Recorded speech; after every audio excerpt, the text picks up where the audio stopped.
ठीक है। तो आज की क्लास में हम लोग पढ़ने वाले हैं बायो, है ना, जीवन की मौलिक इकाई। इसमें हम लोग पढ़ेंगे जो केंद्रक है ना।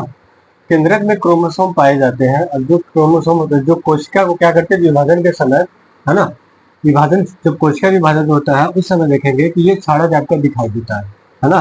क्रोमोसोम में क्या होता है कि जो हेरिडिटी होती है, अनुवांशिक खानदान से, जैसे कि मान लीजिए आपके पापा है, उनके बाल पूरे हुए थे, या ऐसा कोई आपके पापा के साथ ऐसा मतलब कुछ ऐसा इशू होता है जो उनका आगे चल के उनके बच्चों में भी होता है ना।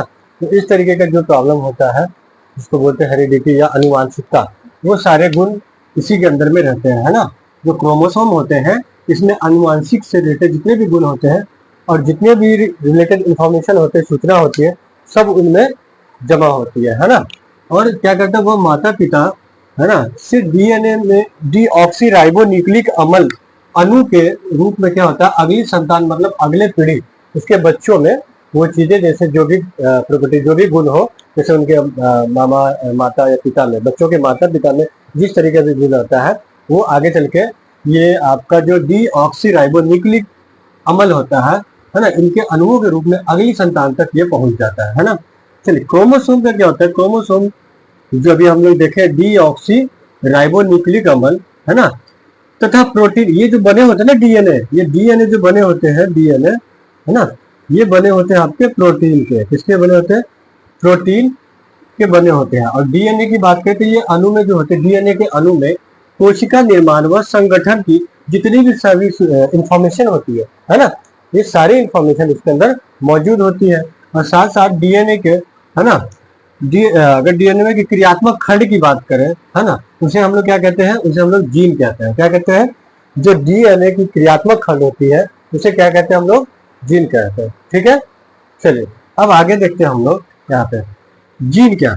जब जब कोशिका विभाजित नहीं होता रहता है, जिस वक्त जब कोशिका विभाजन नहीं होता है तो क्या होता है, तो उसमें जो है ये यह मतलब डीएनए क्रोमोसोम पदार्थ के रूप में क्या होता है, विद्यमान हो जाता है। ठीक है, और आगे अगर हम लोग बात करें, है ना, जैसे केंद्रक, अगर हम लोग केंद्रक की बात करें, केंद्रक में क्या होता है कि चारों ओर ये जो केंद्रक आप देख रहे हैं इसके चारों ओर जो है ना, ये है ना, ये झिल्ली टाइप का होता है। चारों ओर क्या होता है, परत का एक अस्तर होता है, मतलब जो लेयर होता है ना, पतली थैली से थैली थी, चारों ओर जो हमारा ये होता है उसके केंद्र के चारों ओर यहाँ पे देखिएगा ये वाला पार्ट में, ये वाला पार्ट, ये झिल्ली होता है। ठीक है, और जिसमें क्या होता है कि केंद्रक झिल्ली, जिसको हम लोग क्या बोलते हैं, देखिए ये जो झिल्ली है इसको हम लोग बोलते हैं केंद्रक झिल्ली। क्या बोलते हैं इसको? केंद्रक झिल्ली। इसे हम लोग केंद्रक झिल्ली बोलेंगे। और ये जो बाहर वाला है चीज, इसको क्या बोलते हैं हम लोग? कोशिका झिल्ली बोलते हैं। क्या बोलते हैं? कोशिका झिल्ली। बात समझ रहे हो? केंद्रक झिल्ली और कोशिका झिल्ली के बीच में कोशिका द्रव होता है। क्या होता है? कोशिका द्रव होता है। इतना बात याद है? क्लियर है? ठीक है, जिसे केंद्रक झिल्ली ये कहते हैं। केंद्रक झिल्ली में क्या होता है कि छोटे छोटे छिद्र पाए जाते हैं। ये जो केंद्रक झिल्ली है ना, इसमें छोटे छोटे छिद्र पाए जाता है ना। इन छिद्रों को क्या कहते हैं? इन छिद्रों के द्वारा जो होता है, जो आपका कोशिका द्रव है ना, जो केंद्रक होता है ना, केंद्रक जो आपका ये केंद्रक है, ये वाला जो पार्ट है, ये अंदर वाला पार्ट, इसमें क्या होता है कि जो भी आपका कोशिका द्रव है, मतलब ये वाला इसके बीच में होता है कोशिका द्रव, कि अंदर आना बाहर जाना ये उसी छिद्रों के द्वारा अंदर बाहर करते हैं। ठीक है, तो फिलहाल आज के लिए इतना ही। इस टॉपिक में हम लोग पढ़ेंगे, फिर देखते हैं नेक्स्ट वीडियो नेक्स्ट लेक्चर में हम लोग